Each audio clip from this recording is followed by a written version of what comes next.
Hi, everybody. Welcome to Chapter 11. In this chapter, we're going to be discussing modern atomic theory. Now, if you watched my first video on my YouTube, I discussed that I will be posting videos on this channel to help you with the packet that you received for Chapter 11. Now, each video is going to be a different portion of that chapter. So it's not going to be all one giant video. Okay, so you only really need to watch the videos for the pages that you don't already have done. Now, some of you might have already seen this first part of the PowerPoint, depending on what class you are in. So if you already have part 1 done, the first page or something, then don't worry about watching this one, because that's all it's going to cover. But for everybody else, and just if you want to watch it again, let's give it a whirl here. So we're talking modern atomic theory, and this is Chapter 11.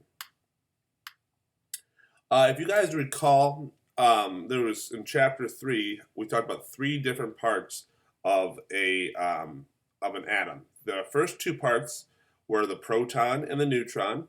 Now they reside in the nucleus of an atom. And then you have the electron. The electron floats kind of randomly around, but we don't really know where it might be. So in this chapter, we're going to discuss how can we determine where an electron is in an atom.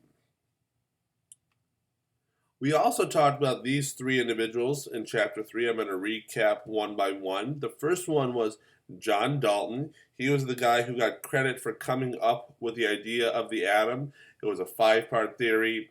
To John Dalton, atoms were just like spheres, like marbles, I believe I brought up in class. There was no nucleus for John Dalton. There was no electrons. They were just little spheres. Then you had J.J. Thomson. J.J. Thomson discovered the electron with a cathode ray tube. I called it the chocolate chip cookie model. It's also referred to as the plum pudding model.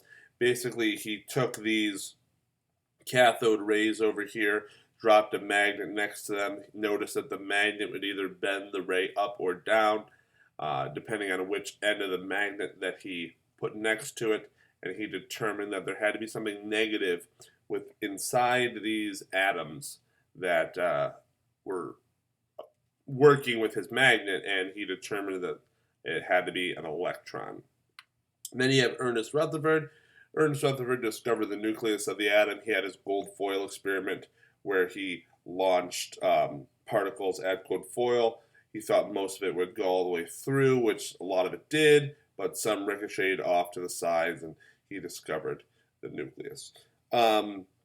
Okay, so that's my introduction. We're just reviewing older guys we talked about in Chapter 3. Now we're going to get a little bit more modern with it. So we're starting Part 1 of Chapter 11.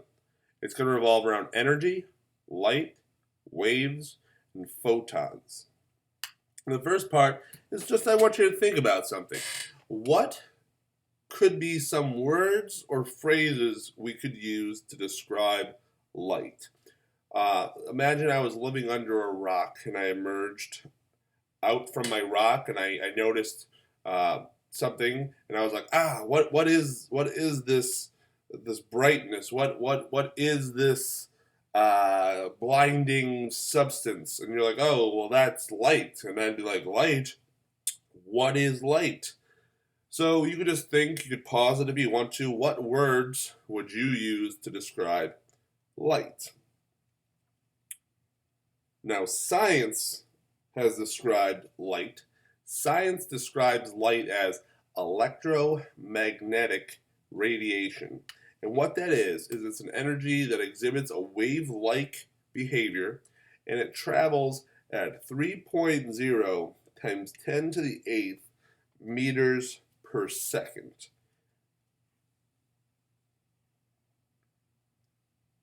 There's also going to be some vocab we need to know in this part 1 of these videos, and those words are going to be wavelength.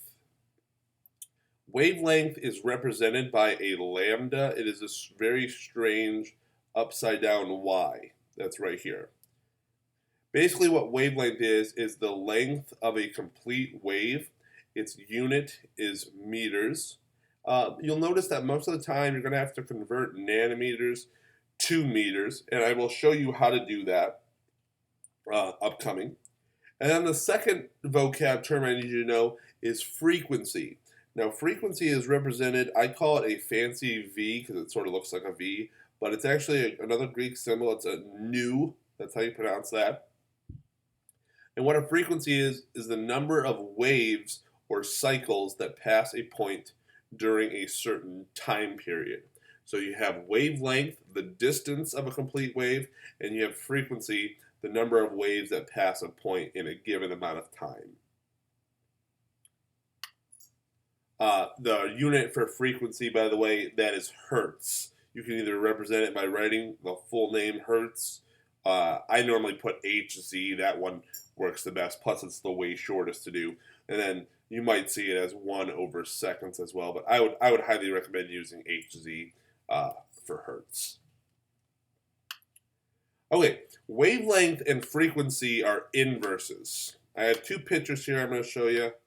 Okay, this first one here, the one with the blue wave, you'll notice that it is showing you a wavelength. So this wavelength right here is the distance between the two peaks of the wave. Okay? Now, frequency is how many waves go up and down in a given amount of time period.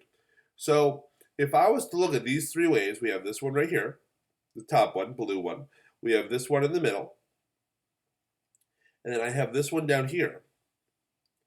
Which one would you say has the highest frequency, the most up-down motions in amount of time? Hopefully you've picked the middle one. That has a very high frequency. It's going up, down, up, down, up, down, up, down, up, down, up, down, blah, blah, blah, blah, up, down, all that. And you'll notice that the higher the frequency you get, up, down, up, down, up, down, up, down, up, down, the shorter your wavelength is. This one, a little bit slower of an up, down, the wavelength is a little bit larger. And then this one up at the top, the blue one, it's, it only has up, down, up, and then it's starting to go down at the end. But look how big that wavelength is. So if you have a very high wavelength, like this line right here, your frequency, up, down, is very low. If you have a short wavelength, like this one right here, your frequency is very high. You're going up, down, up, down, up, down, up, down. And this one kind of in the middle, medium wavelength. It is still going up and down, just not quite as fast as the one above it.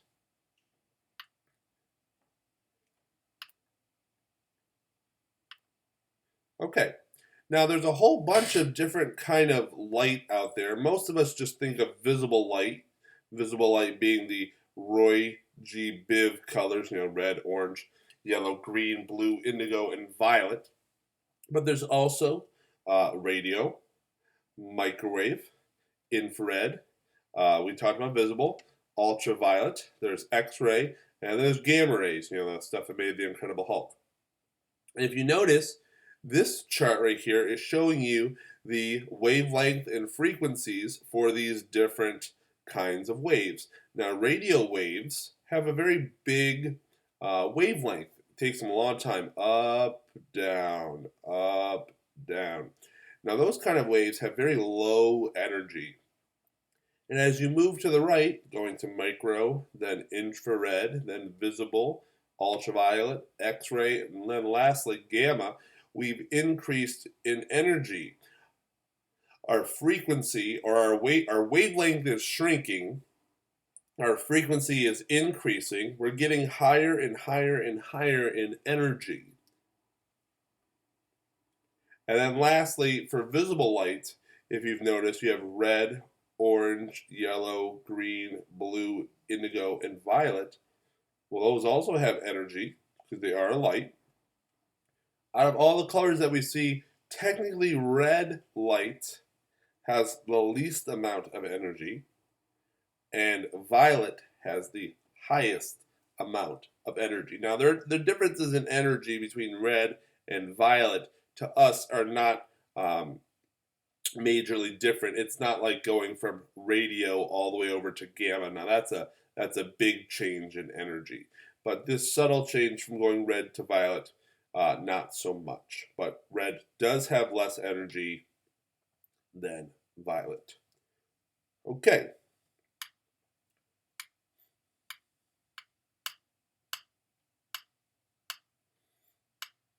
I'm going to put this slide up here just so you can get a glimpse of it one more time. That's basically what I was talking about, that that red light has less energy than violet, and it has the same picture as the previous slide. Okay, now what I want to do is I want to learn how to convert from nanometers to meters. Okay. Let's go with red. I think I'm already on red, but we're gonna go with red light. We're gonna go with red pen. Okay. Now this starting line right here. Oh, hold on, there we go. This one right here. This is gonna be our basis for our converting nanometers to meters. If you notice, I have on this slide, 1 nanometer is equal to 1 times 10 to the negative 9th meters. Okay? So 1 nanometer equals 1 times 10 to the negative 9th meters. Now you might be saying, well, okay, how am I going to convert, let's say, 10 nanometers? If you notice, I have increased a place value. I want from 1 to 10. I've increased the place value right here. Okay? Now what's going to happen is this exponent number, and I'm going to put it in a box. This exponent number, when you increase a place value, is going to go down by 1. So 10 nanometers is going to be 1 times 10 to the negative 8th meters. Since I increased the place value, the number in the box went down by 1. Now it is an 8. Let's say I had 100 nanometers. Now it would be 1 times 10 to the negative 7th meters. Again, I increased another place value. I went up one more place value. The number had to go down by 1. Now I have 1,000 nanometers. If you're catching my drift by now, you might already know what this one will be. You want to take a guess? I didn't hear anybody guess, so I'm going to just go with it. It's 1 times 10 to the negative 6th meters. I increased another place value, therefore my number again went down by 1. If you guys can understand how to convert between nanometers to meters, you are going to be golden in this chapter. Oop, I don't want to end the show. Okay.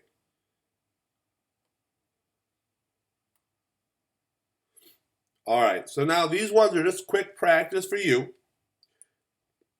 I have 1 nanometer. You can feel free to guess, or you can even wait for me to just click them up. But we should know this one. 1 nanometer, that's 1 times 10 to the negative 9th. If I have 10, 1 times 10 to the negative 8th. If I have 100, 1 times 10 to the negative 7th. Now I have 460. 460. Which one of these is it like? How many place values does 460 take up? Well, 460 takes up the same number of place values as 100 does. So when I convert 460 nanometers to meters, it'll be 4.6 times 10 to the negative 7th. Negative 7th because it takes up the same number of place values as 100. Ooh, 1200 now. Very interesting. I don't know. Well, let's see if we can figure it out. It has 4 place values.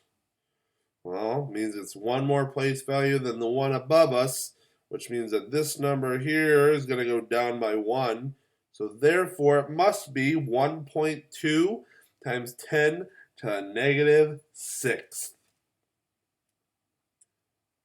All right. Let's try some more practice problems. Here's my first formula we're going to use.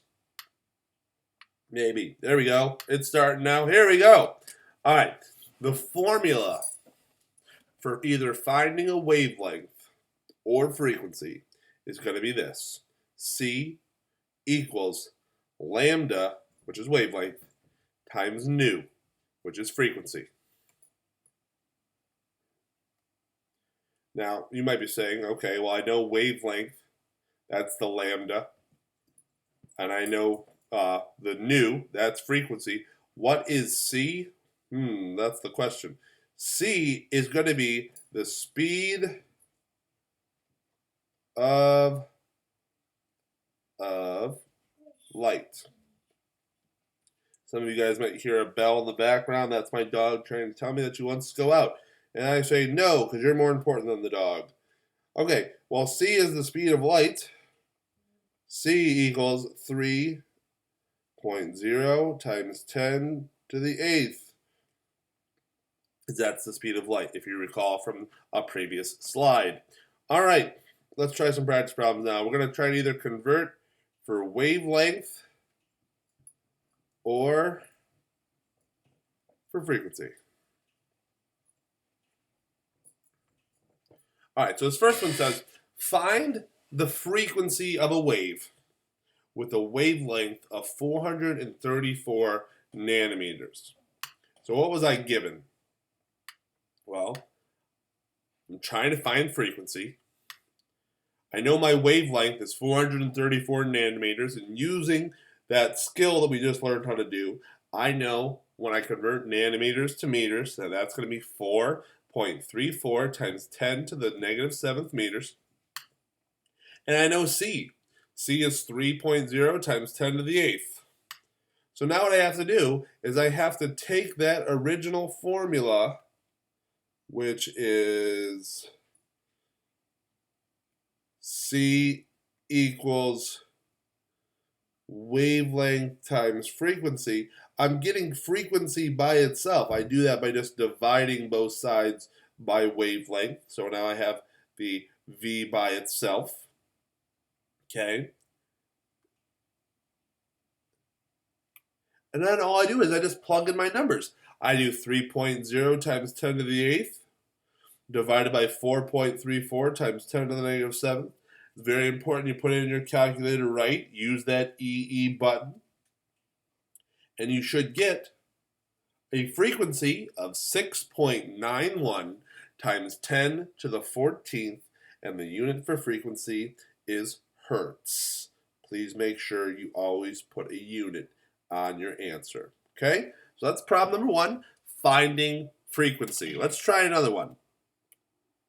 This time it says the wavelength of green light is 522 nanometers. What is the frequency of this radiation? And we are going to again use that same formula. C equals wavelength times frequency, right up here. Now I'm trying to find frequency. I don't know it. Well, I'm going to try to get frequency by itself. I can do that by taking C divided by wavelength, just like in the previous problem. That's going to equal the frequency. My wavelength is 522 nanometers. Nanometers. Yeah, that's the worst part about writing on this is I can't erase it as easily as I can on the board, but that's okay. I'm sure you don't mind. And if you do, I'm sorry. But I'm going to convert these nanometers. I know it's 3 place values. That's 5.22 times 10 to the negative 7th. Okay? This is now my wavelength down here. This is going to equal my wavelength in meters. Now I'm just going to plug in the numbers. C never changes. C is always 3.0 times 10 to the 8th. I'm going to divide it by my newly calculated wavelength.